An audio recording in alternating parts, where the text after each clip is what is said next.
Bonjour les amis et bienvenue sur la chaîne Femmes de foi. Aujourd'hui, nous allons voir les fausses vérités et les mensonges. Ça revient au même, mais je préfère mettre une petite nuance sur les deux. Donc pour moi, les fausses vérités, ce sont des vérités qui sont prises hors de leur contexte. Et ça devient comme des mensonges, comme des fausses vérités, parce qu'elles sont prises hors de leur contexte. Les fausses vérités, ce sont aussi des mensonges qu'on prend pour vérité. Je vais prendre Jean chapitre 8 pour le message d'aujourd'hui. Si vous demeurez dans ma parole, vous êtes véritablement mes disciples.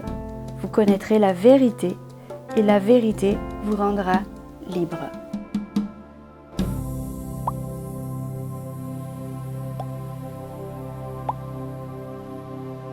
Je vais diviser cet épisode en 3 parties. Dans la première partie, on va voir les terrains qui sont propices au développement des fausses vérités et des mensonges. En deuxième partie, nous allons voir les signes qui vont nous permettre de détecter les fausses vérités et les mensonges dans nos vies pour pouvoir s'en libérer, bien évidemment. Et dans la troisième partie, je vais donner des clés concrètes pour être libre de ces fausses vérités et de ces mensonges. Je ne vous apprends rien si je vous dis que le diable est un menteur, le diable est un destructeur, il ne nous aime pas, il est animé d'une grande colère contre nous. Donc il va utiliser les circonstances pour nous prendre notre liberté, pour nous enchaîner dans les fausses vérités, nous enchaîner dans les mensonges. Le premier terrain qui emmène une confusion, qui crée des forteresses et qui est une grande tromperie contre la vérité, les mauvaises solutions aux problèmes ou les faux problèmes à la solution. C'est ce qui s'est passé dans Jean chapitre 8 par rapport à Jésus et aux Juifs. Et quand Jésus a parlé de l'esclavage du péché, les Juifs, eux, ont parlé de leur identité. Ils ont revendiqué leur filiation vis-à-vis d'Abraham. Et dans Jean chapitre 8, quand Jésus parle justement de ce chemin qui est lui-même, quand Jésus révèle son identité comme étant le Fils de Dieu, donc le seul capable de pouvoir apporter le salut, et en étant Fils de Dieu, il a le pouvoir de pardonner les péchés, et bien là, les Juifs, ils ont fait quoi? Ils ont trouvé le problème, un problème à la solution. Ils n'ont pas accepté, ils ont renié cette identité de Jésus-Christ. C'est quand le Saint-Esprit nous parle d'un péché dans nos vies ou de quelque chose qu'il faut régler, des ténèbres un peu dans nos vies qui ont besoin de la lumière de Jésus et que on va excuser le péché par les circonstances de nos vies. J'ai fait ça parce que j'ai subi ça ou j'ai déjà assez payé pour cette erreur. Ça peut être la culpabilité de se dire mais je suis allée trop loin, je suis impardonnable, ou j'assume, je ne dois rien à personne. On te parle du salut en Jésus-Christ, que tu dis non, c'est pas possible, c'était trop facile pour mériter l'amour de Dieu. Mais c'est une tromperie, c'est pas la vérité. La vérité est que nous sommes sauvés par grâce, en vertu de la miséricorde de Dieu, par la foi que c'est en Jésus-Christ que nous sommes pardonnés. Et le deuxième terrain propice au développement des fausses vérités et des mensonges, c'est la confusion entre le corps, l'âme et l'esprit. Vous pouvez aller voir le podcast que j'ai intitulé « Tu vaux la vie d'un homme innocent » où j'explique la différence entre l'âme, le corps et l'esprit. Mais je peux faire un petit résumé, c'est que quand nous donnons notre vie à Jésus-Christ, quand on se convertit à Jésus-Christ, et quand la parole de Dieu dit que nous sommes de nouvelles créatures, c'est notre esprit qui est sauvé, c'est notre esprit qui est régénéré. Dans notre esprit, l'Esprit de Dieu va maintenant habiter dans notre esprit qui devient le siège du Saint-Esprit avec une conscience renouvelée, avec une intuition renouvelée, parce que le Saint-Esprit maintenant habite dans notre esprit. Mais notre âme n'est pas régénérée. Dans notre âme, il y a les sentiments, il y a la volonté, il y a les pensées, il y a les caractères. C'est pas régénéré, ça reste le même. Et il y a un travail qui doit être fait dans l'âme. Et c'est pour ça que des fois on ne comprend pas, mais pourquoi je continue à faire ça alors que j'ai déjà donné ma vie à Jésus-Christ? C'est pour ça que des fois on arrive à se dire, mais il est chrétien, mais il fait encore ça, mais pourquoi, qu'est-ce qui se passe? Au fait, parce qu'il y a un travail qu'il faut faire sur l'âme. Et c'est pour ça que la Bible nous dit de marcher selon l'esprit et non selon la chair. Et la chair, ce n'est pas le corps. Dans le corps, il y a nous, les actions, mais il y a aussi les 5 sens. Il faut faire cette différence et travailler et ne plus se laisser avoir par des mensonges qui peuvent entrer par le mélange de ces choses. Et le troisième terrain propice au développement des fausses vérités et des mensonges, la réalité spirituelle et la réalité physique. Il faut faire la différence entre la réalité spirituelle et la réalité physique. Dans la réalité spirituelle, comme dans la réalité physique, il y a des vérités absolues, des vérités radicales, des vérités immuables. Par exemple, la loi de la gravité, la loi de la pesanteur. Si tu veux faire voler un objet ou si tu veux voler, il va falloir que tu fasses avec la loi de la gravité. Prendre un parachute ou autre chose pour pouvoir défier cette loi de la gravité pour pouvoir voler. Et pareil, dans le monde spirituel, il y a aussi des lois qui sont absolues, qui sont radicales, qui sont immuables. Par exemple, la foi. Qu'on soit chrétien, pas chrétien, qu'on soit athée, nous avons tous une croyance. C'est quelque chose qu'on ne voit pas, mais on sait qu'il y a quelque chose. On peut l'appeler de toutes sortes de choses, mais la Bible dit dans Ecclésiaste chapitre 3, verset 11, que Dieu fait toutes choses bonnes en son temps et qu'il a mis dans le cœur de l'homme le sens ou la pensée de l'éternité. On sait que ça existe, mais elles ne doivent pas être confondues. Parce que quand on confond la réalité spirituelle et la réalité physique, on peut aller dans de graves problèmes. Par contre, la réalité physique et la réalité spirituelle interagissent et sont interdépendants. Ta réalité spirituelle a un impact direct sur ta réalité physique et ta réalité physique a un impact direct sur ta réalité spirituelle. La réalité spirituelle, c'est toute chose que nous ne voyons pas. Par exemple, les pensées. Les pensées, on ne voit pas les pensées, mais on voit l'effet des pensées. On voit l'impact que les pensées ont sur la réalité. Ici, je vais prendre le pouvoir de la langue comme exemple. Si vous lisez Jacques chapitre 3, versets 5 à 6, la parole de Dieu dit que la langue est comme un gouvernail. On conduit notre vie par les paroles de nos bouches, les paroles qui sortent de nos bouches. Il faut qu'on prenne conscience qu'il y a une réalité spirituelle derrière le monde physique que nous voyons et que nous vivons, que nous entendons. Proverbe 18, versets 20 et 21, « C'est du fruit de sa bouche qu'un homme rassasie son corps. Il se rassasie du produit de ses lèvres. La mort et la vie sont au pouvoir de la langue. Celui qui aime l'exercer en goûte les fruits. » La Bible dit encore que c'est de l'abondance du cœur que la bouche parle. Il y a des choses qui passent du monde spirituel au monde physique et des choses qui passent du monde physique au monde spirituel. Et il ne faut pas croire que quand tu parles ou quand tu dis quelque chose, c'est pas entendu dans le monde spirituel, comme s'il n'y avait rien dans le monde spirituel qui pourrait impacter, comme si ta parole était vaine. Non. Ça a des impacts dans notre propre vie, parce que ça conduit notre vie, ça emmène vers notre vie vers une direction, là où on veut ou là où on ne veut pas, parce qu'on aura dit n'importe quoi. Mais ça a aussi des impacts dans la vie des gens. Les paroles des gens aussi, c'est pour ça qu'il y a des paroles que vous avez entendues enfants ou adolescents et qui sont restées et qui sont devenues des vérités pour vous, alors que ce sont des mensonges. Je ne sais pas ce que Dieu dit de vous, mais c'est resté tellement ancré en vous que c'est devenu comme des vérités alors que ce sont des mensonges. Et le quatrième point par rapport à la réalité spirituelle et à la réalité physique, c'est l'alignement. L'alignement, la réalité physique et la réalité spirituelle s'alignent forcément quelque part. Des fois, c'est un alignement qu'on ne décide pas. Et il y a des moments où on doit, nous, être intentionnel dans cet alignement, dans l'identification. Je vais donner plusieurs exemples. Le premier exemple que je vais prendre, c'est le sang et la chair de Jésus. La parole de Dieu dit dans Jean chapitre 6, Jésus il parle à ses disciples et il dit « Mangez ma chair et buvez mon sang, car ma chair est une vraie nourriture et mon sang est un vrai breuvage. » Quelle est la vérité physique et la vérité spirituelle dans cette parole de Dieu? Il y a un alignement qui doit se faire.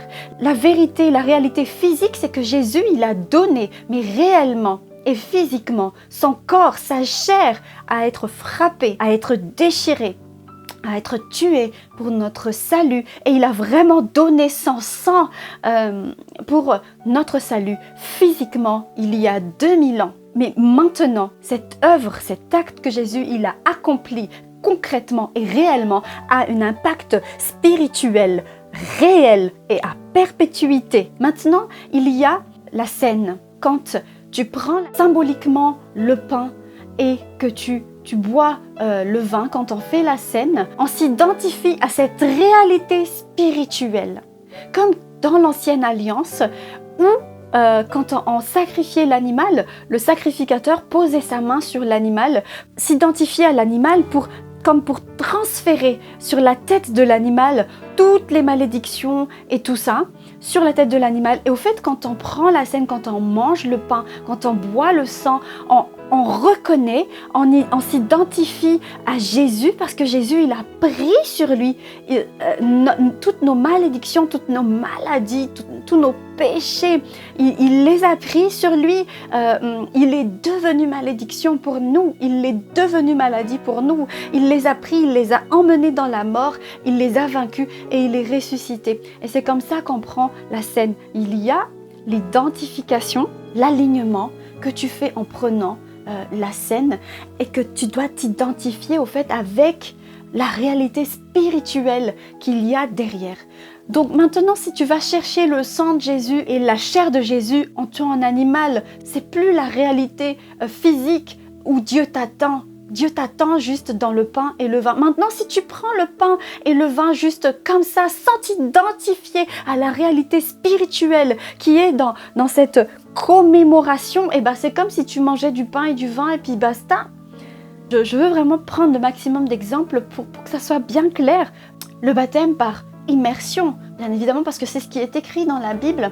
Quand on parle du baptême par immersion, le symbole physique, l'identification, tout comme la scène tout à l'heure, l'identification, l'acte prophétique, l'acte de foi, l'acte d'obéissance, si vous voulez, qui se voit concrètement dans la réalité, cet acte d'être plongé dans l'eau et de sortir de l'eau. Mais dans la réalité spirituelle, il y a la dimension, tu t'identifies à Jésus, on s'identifie à la mort de Jésus et à sa résurrection. Donc, si tu fais le baptême, mais que tu ne t'identifies pas à la mort et à la résurrection de Christ, c'est comme si tu fais un simple bain, un simple plongeon dans l'eau. Je vais aussi prendre l'exemple du parler en langue. La Bible dit que quand on parle en langue, notre intelligence est inerte, mais notre esprit est actif.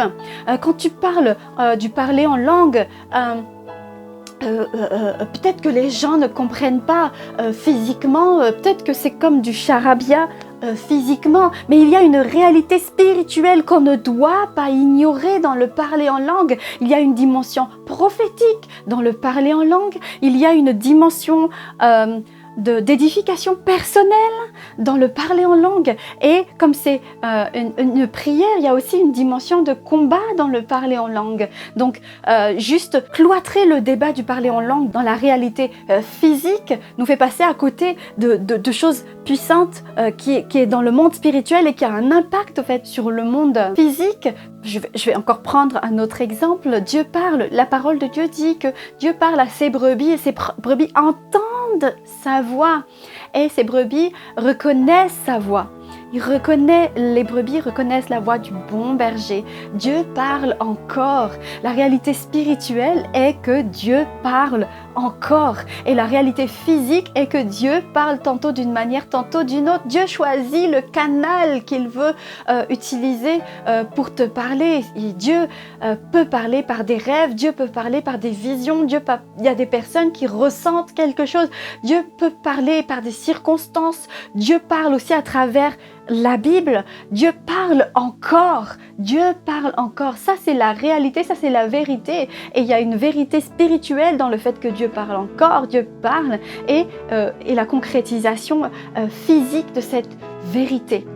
Il y a des vérités spirituelles qui sont activées parce qu'on prend position dans le monde physique. Et inversement, il y a des vérités physiques qui se concrétisent, qui s'activent parce que nous avons pris position spirituellement. Là, je vais ouvrir une grosse parenthèse. La réalité virtuelle, les amis, est la nouvelle technologie de maintenant. Je ne vais plus dire de demain parce que c'est maintenant. Renseignez-vous sur l'intelligence artificielle, sur le robotique et tout ça. Ne soyons pas comme des ignorants. Ne soyons pas des ignorants. Dieu ne valorise pas l'ignorance. Vous savez, quand l'ordinateur est arrivé, j'étais encore très jeune à l'époque, mais qu'est-ce que j'ai pas entendu sur l'ordinateur? Oh, ça vient du diable et tout ça. Quand Internet est arrivé, pareil. Et maintenant, tout le monde est sur Internet et les églises sont sur Internet. Ne soyons pas en retard pour des bêtises. Je vais donner l'exemple de Joseph et de Daniel. Joseph et Daniel ont l'onction de Dieu. Ils ne compromettaient pas leur foi. Ils étaient attachés à Dieu. Ils obéissaient à Dieu. Ils ont régné parce qu'ils avaient les compétences pour gouverner. Je ferme cette parenthèse. Et j'espère que déjà avec ces premiers points abordés, vous avez pu déjà être libérés par le Christ, parce que c'est pour la liberté que le Christ nous a libérés. Et la vérité nous rend libres au fait.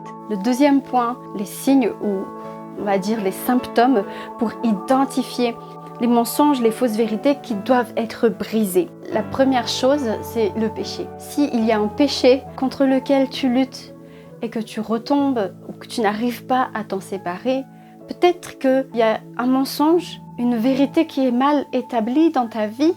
Le deuxième signe que nous pouvons voir dans Jean chapitre 8, c'est la résistance à la parole de Dieu. Jésus a dit aux Juifs, « Vous cherchez à me tuer parce que la parole n'a pas accès à vos cœurs. » Qu'est-ce qui peut faire résister à la parole de Dieu quand la parole de Dieu te montre une vérité, te dit une vérité?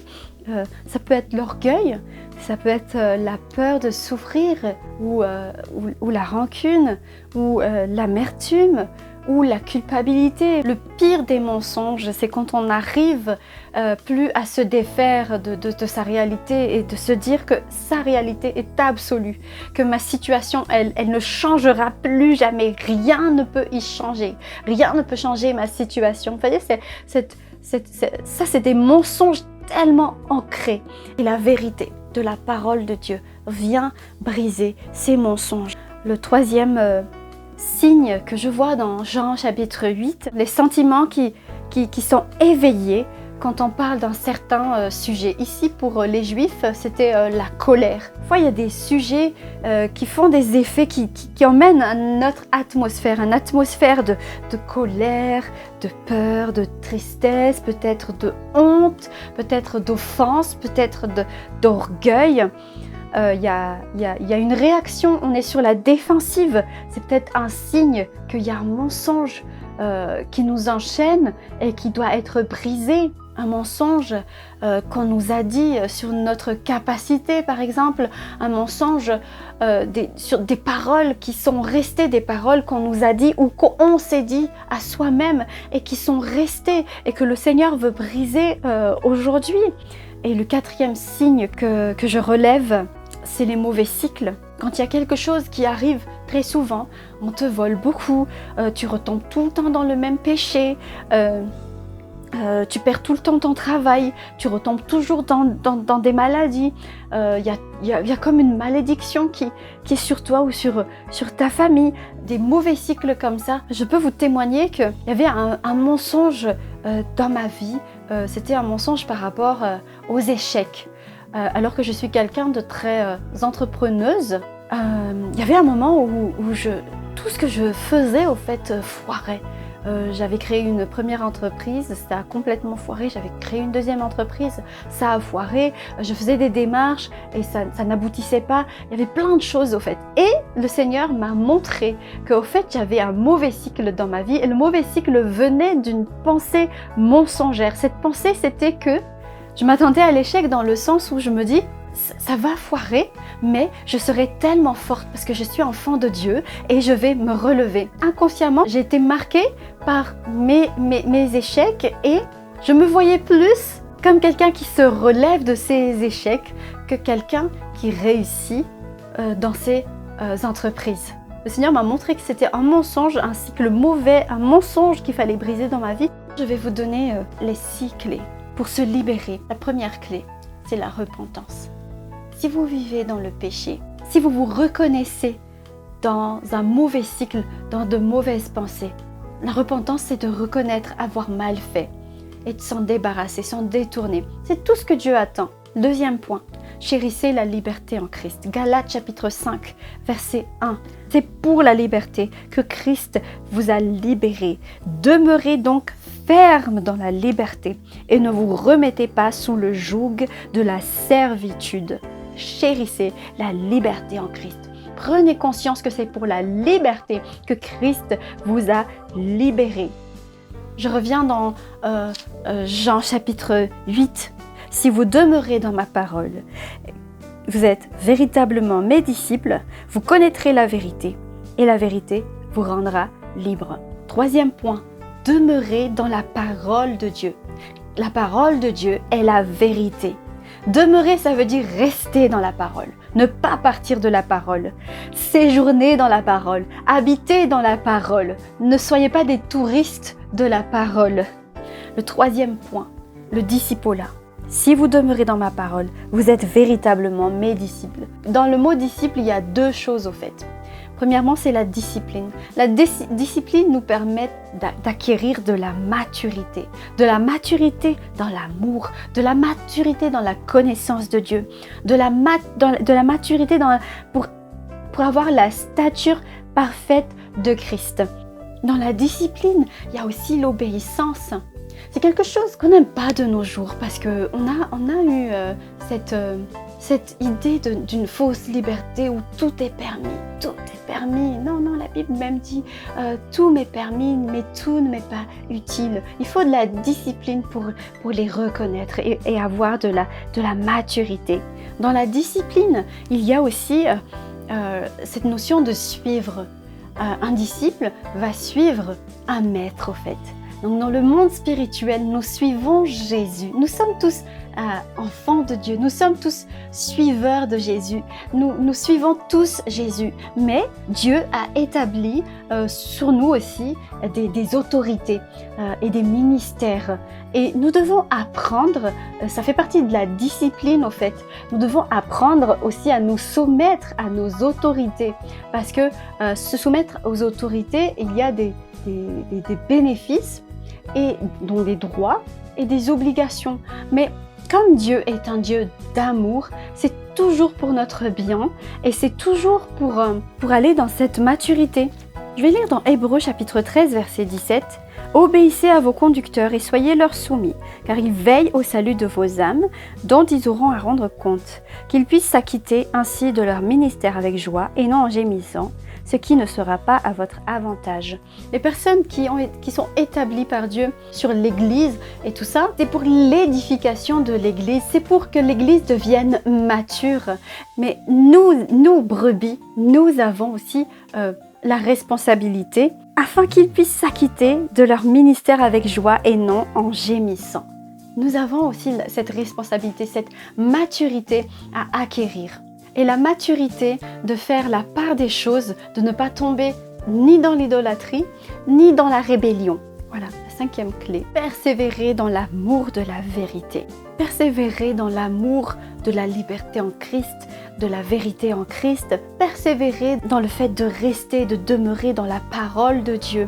La parole de Dieu qui nous sanctifie, qui nous édifie, qui nous reprend, qui nous encourage. Persévérer dans le disciple, dans la discipline, dans ta marche avec le Christ. Persévérer. Et le dernier point, Jean chapitre 16, verset 12. J'ai eu encore bien des choses à vous dire, mais elles sont maintenant au-dessus de votre portée. Quand l'Esprit de vérité sera venu, il vous conduira dans toute la vérité. Faisons confiance et demandons au Saint-Esprit qui est l'Esprit de la vérité, de nous révéler les fausses vérités et les mensonges de nos vies. Ayons l'audace de lui demander et faisons-lui confiance. Il est l'Esprit de vérité et il nous enseignera toute la vérité. Il y a une vie de l'Esprit. Aspire à la vie de l'Esprit. Laisse le Saint-Esprit vivre en toi. Vis avec le Saint-Esprit. Demeure avec le Saint-Esprit. Demeure avec la parole. La parole, Jésus est la parole. Jésus est la parole qui s'est faite chair. La parole est basée sur Jésus. Le Saint-Esprit est l'Esprit de Jésus. Le Saint-Esprit est l'Esprit de Jésus. Le Père est dans le Fils et le Fils est dans le Père. Dieu est un. Je vais terminer par une prière. Seigneur Jésus, je te bénis pour cette parole. Je te bénis pour cette parole de vérité. Je te bénis parce que tu veux libérer ton Église. Je te bénis parce que tu veux libérer tes enfants. Je te bénis parce que tu nous libères. Tu nous libères des chaînes du péché. Tu nous libères des chaînes du passé. Tu nous libères des mensonges du diable. Merci Jésus pour la liberté, parce que c'est pour la liberté que tu nous as libérés. Montre-nous encore ta vérité, Seigneur. Oh Seigneur Jésus, tu es le chemin, la vérité et la vie. Tu es le chemin, la vérité et la vie. Alléluia. Amen. N'hésitez pas à liker, à partager, à poser vos questions en commentaire. Je me ferai le plaisir de vous répondre. Je vous dis à bientôt.